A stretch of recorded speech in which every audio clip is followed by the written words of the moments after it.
नेपालले पछिल्ला 7-8 दशकको इतिहासमा निरन्तर राजनीतिको प्रयोगमा बितायो। 2007 सालमा राणा शासनको अन्त्यपछि प्रजातन्त्रको उदय भयो।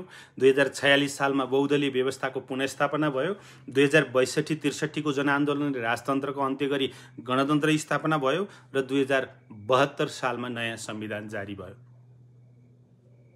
यसैबीच संघीयता पनि अवलम्बन गरियो, तर सबै संरचनागत परिवर्तन पश्चात पनि जनताले खोजेको स्थायित्व, सुशासन र समृद्धि प्राप्त गर्न सकेका छैनन्। भर्खर भएको जेनजी आन्दोलनले फेरि एकपटक देखाएको छ, अब नेपाली जनता केवल राजनीतिक नारा बाचामा सीमित हुन चाहँदैनन्।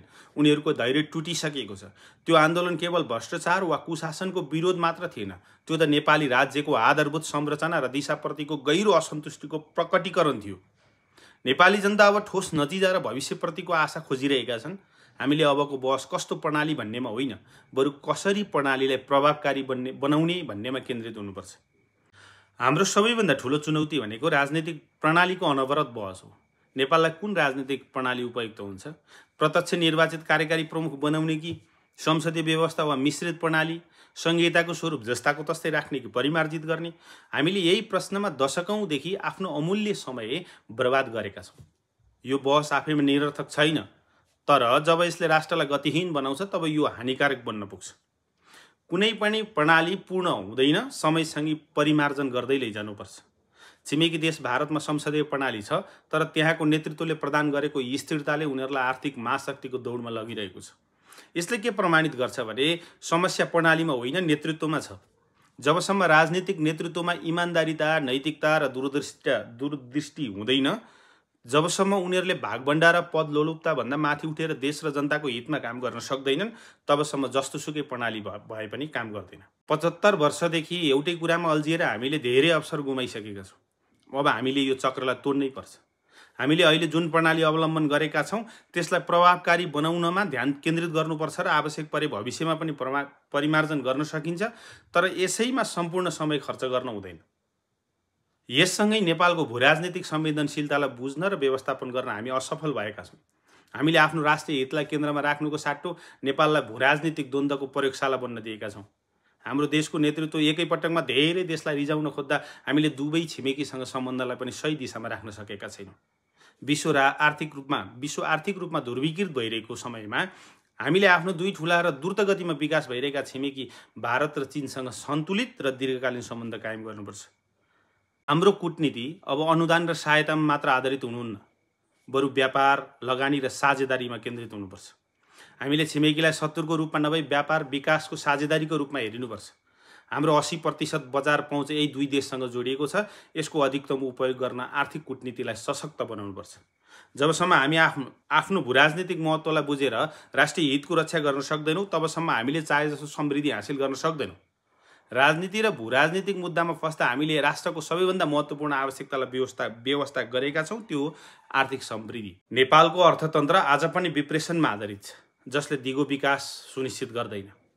लाखौँ नेपाली रोजगारीको खोजीमा विदेशिन बाध्य छन्, जसले गर्दा हाम्रो देशको जनसाङ्ख्यिकी लाभ विदेशले उपयोग गरिरहेको छ। हामीले स्वदेशमै रोजगारीको सिर्जना गर्ने र युवा जनशक्तिलाई देशभित्रै सदुपयोग गर्ने चुनौतीलाई अबको सबैभन्दा ठुलो प्राथमिकता बनाउनुपर्छ। यसका लागि साना तथा मझौला उद्यमको प्रवर्धन, कृषि प्रशोधन उद्योग, हिमाली जडीबुटी उद्योग, प्राकृतिक स्रोतको उचित उपयोग, हरित अर्थतन्त्रमा लगानी र पर्यटन तथा जलविद्युत जस्ता क्षेत्रहरूमा समुचित उपयोग गर्न आवश्यक छ। हाम्रो शिक्षा र स्वास्थ्य प्रणालीमा पर्याप्त लगानी गरेर हामीले दक्ष र प्रतिस्पर्धी मानव संसाधन तयार गर्न सक्छौँ। नयाँ पुस्तालाई बच्चाको रूपमा होइन, देशको भविष्य निर्माताको रूपमा हेरिनुपर्छ। यो पुस्तासँग प्रविधि र डिजिटल अर्थतन्त्रको ज्ञान छ, जसलाई उपयोग गरेर हामीले नयाँ आर्थिक क्रान्ति ल्याउन सक्छौँ। जेनजी आन्दोलनले हाम्रो समाजलाई एउटा महत्त्वपूर्ण चेतावनी दिएको छ। यदि हामीले समयमै गम्भीर सुधार गरेनौँ भने यस प्रकारका आन्दोलनहरू बार दोहोरिन सक्छन्। यो आन्दोलन केवल आक्रोशको परिणाम मात्र होइन, यो त व्यवस्था र नेतृत्वप्रतिको गहिरो अविश्वासको गोदक हो। 72 जना युवाको जीवन गुमाएको इतिहास दोहोऱ्याउन नदिन हामीले उनीहरूको आवाजलाई गम्भीरतापूर्वक सुन्नुपर्छ। उनीहरूले उठाएका मुद्दाहरू भ्रष्टाचार मुक्त शासन, पारदर्शिता र जवाफदेहिता कुनै अमूर्त माग होइनन्, बरु एक न्यायोचित र समुन्नत समाजको आधारभूत शर्तहरू हुन्। हामीले अब राजनीतिक बहसलाई स्थगित गरेर आर्थिक बहसलाई प्राथमिकतामा ल्याउनुपर्छ। अन्ततः नेपालले के चाहेको भन्ने प्रश्नको उत्तर सरल छ। नेपाल राजनीतिक प्रयोगशाला होइन, बरु आर्थिक रूपमा समृद्ध, शान्त र सुखी देश बन्न चाहन्छ। नेपालले अबको राजनीतिक अन्धकारबाट बाहिर निस्किएर आर्थिक समृद्धिको उज्यालो बाटोमा हिँड्न चाहन्छ। हामीले अब अनन्तकालसम्म राजनीतिक प्रणालीको बहस गरेर समय बर्बाद गर्नुको सट्टा उपलब्ध स्रोत, साधन र युवा जनशक्तिको सही उपयोग गरेर देशलाई अगाडि बढाउनुपर्छ। यसका लागि राजनीतिक नेतृत्वमा दूरदर्शिता, इमान्दारी र समर्पणको आवश्यकता छ। अबको 6-7 महिनाको अवधिमा नेपाली जनताले कुन राजनीतिक दिशा र आर्थिक मार्गचित्र चाहन्छ भन्नेमा स्पष्ट हुनुपर्छ। यो हाम्रो अस्तित्वको प्रश्न हो। नेपालको भविष्य अब यही साहसिक र निर्णायक कदममा निर्भर छ।